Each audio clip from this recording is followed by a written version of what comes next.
out. Understand, 1 low out, here's pay out, and I am now ready, time of flight. Roger, time of flight, that is lazy. Roger, Spectre 1-1, rifle away.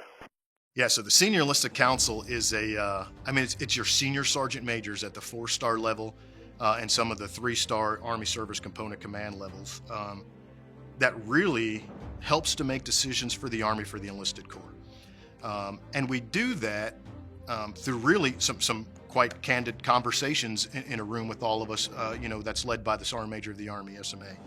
And these are really to decide is this the right thing that we want to do to bring to the enlisted force, right? Whatever the topic may be. And I know, everybody's seen these things that come out of there, but just know every topic that generally comes out for the enlisted force goes through the Senior Enlisted Council, and that's all compos, right? So Compo 1, the active component, the reserve component, and the National Guard are all in here making these decisions to say, is this for the betterment of the Army?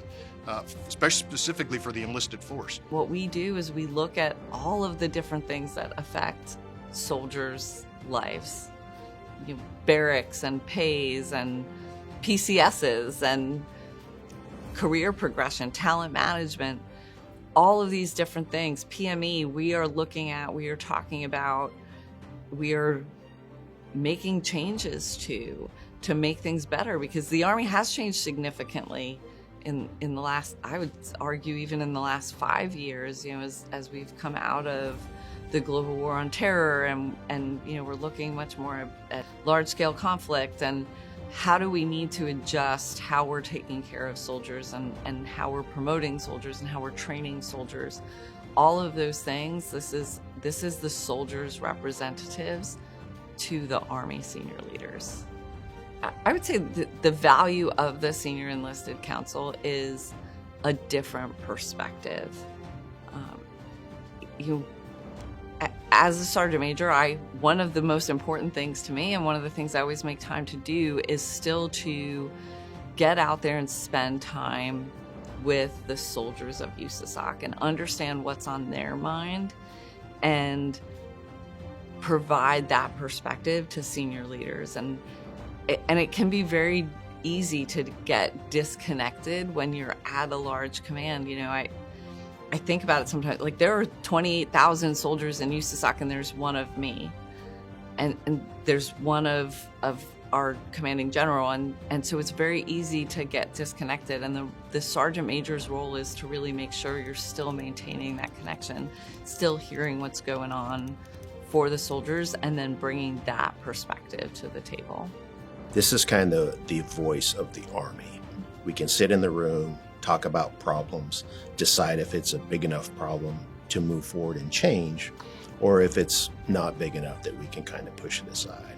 It's a great avenue to where new initiatives, like female grooming standards, came out of the SEC. It's a great opportunity for us to get together, 10 people, different opinions, have a great adult discussion, and at the end come out with a solution to whether it's going to, something we're going to move forward on. Is it going to help the Army? Then yes, let's definitely do it. So everybody gets a vote because we talk about one Army. But my daughter was in the National Guard for 3 years, and I tell you, regular Army, Reserve, and Guard are completely different animals. Kind of the same mission at the end of it, but kind of how they get there, it's totally different. So, and again, it's given everybody an equal voice to come up and solve solutions. We take points of friction that are within the Army priorities, whether it's transformation or there are policies that cause challenges and friction that really don't enable commands to take discipline initiative, or they cause turmoil to junior soldiers and their families. We take those things and we bring it in the Senior Enlisted Council and we try to solve them. Some of them as simple as uniform changes, and you remember when SMA Daily allowed us to have black socks. That idea was brought in the SEC at the time, the Senior Enlisted Council, and they all voted and we had black socks. We have brought in some multiple hard initiatives that we've fixed in there. Now, these are not NCO initiatives. This is not the Sergeant Major of the Army's initiatives. These are Army priority, command priorities, which turns into the helping drive the Army's priorities through rapid decision making. Ultimately, we just get a vote. We don't make decisions in the SEC. What we do is we nominate solutions to problems to the Army senior leaders to make the appropriate decision, because we have to make sure they're resourced. We don't want to give anybody additional tasks at the last minute. We don't want anybody to pay for things out of their pocket. We don't want to do no undue harm to any soldier or formation. So there's been some pretty profound things that have come out of that. Talking about the Sergeants Major Academy, the SMA told them the last class, hey, we're going to go back to frocking you. And that was a conversation we had in the SEC. When you look at Sergeants First Class now serving in first sergeant positions and that can now be appointed and wear the diamond because they're the first sergeant. That was the decision that was presented to the SEC. So there are multiple things that benefit our soldiers that come in there, and it's not just a great title to have on your resume, but it's hard work. And a lot of those things that bubble up are brought forward by junior NCOs. I introduced a topic by a student at Class 75 into the SEC this time for discussion and energy to kind of come to a solution as well. So these things come from everywhere. You just got to have a sponsor that's on the SEC to bring it in there, and we attack it. It's a body of people coming together to be the voice of a soldier on the ground.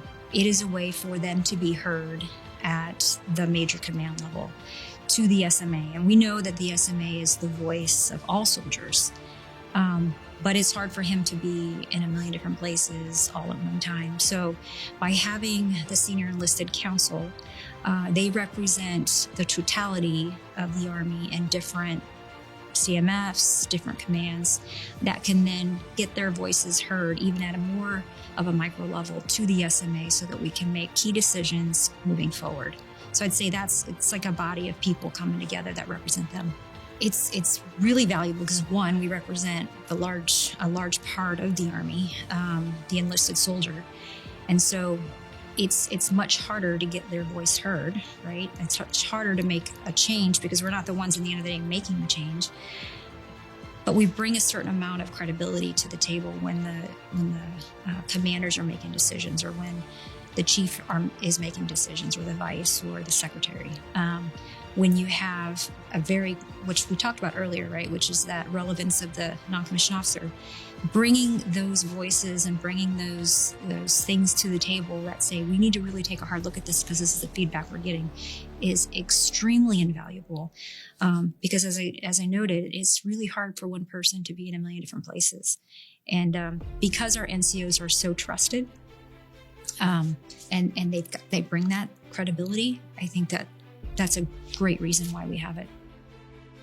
The job of the council, I believe, is to take a look at the Army holistically and see how we can make it better with policy, with regulation, with training, with education, with community outreach. I mean, the list really is exhaustive as what we could accomplish within the council. But at the end of the day, it's to take on hard problems for our Army at the highest level.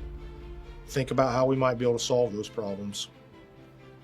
Develop a process to inject that solution into the Army, and then drive the process down through our organizations to be able to get the end state that we're looking for. We get to decide on things in the military. So it gives Compo 3, I give Compo 3 a say-so at the table. So I was actually at Fort Bragg yesterday, and I made sure I got here today because we need to maintain that seat at the table. So I'm speaking for, I have 32 commands that report up. So I'm speaking, I use them as my talking points, what they're saying. So it's not just what Betty thinks, it's what the enterprise, the leadership in my enterprise thinks. And I put that forward so that it's a concerted answer, not just a Betty thought. It's the Army Reserve leaders, enlisted leaders speaking through me.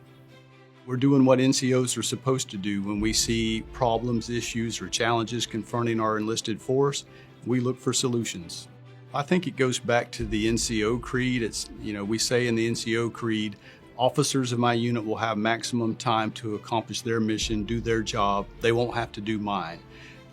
As NCOs, our job is to take care of our soldiers. So why would we If we see a problem, we should jump in and fix it, not expect that is someone else's job to do.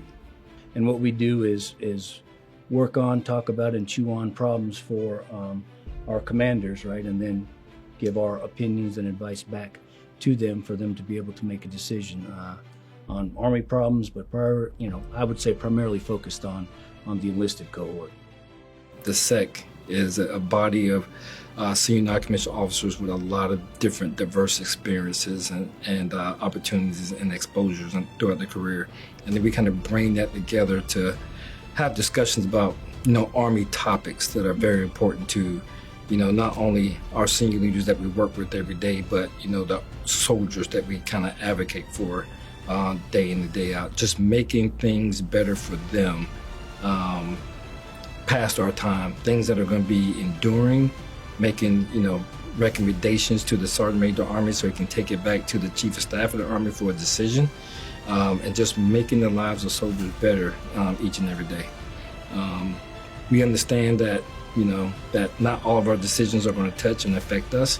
That's not what we're worried about. We're worried about the impacts of, how is this going to affect today's senior non-commissioned officer population all the way down to the lowest level private.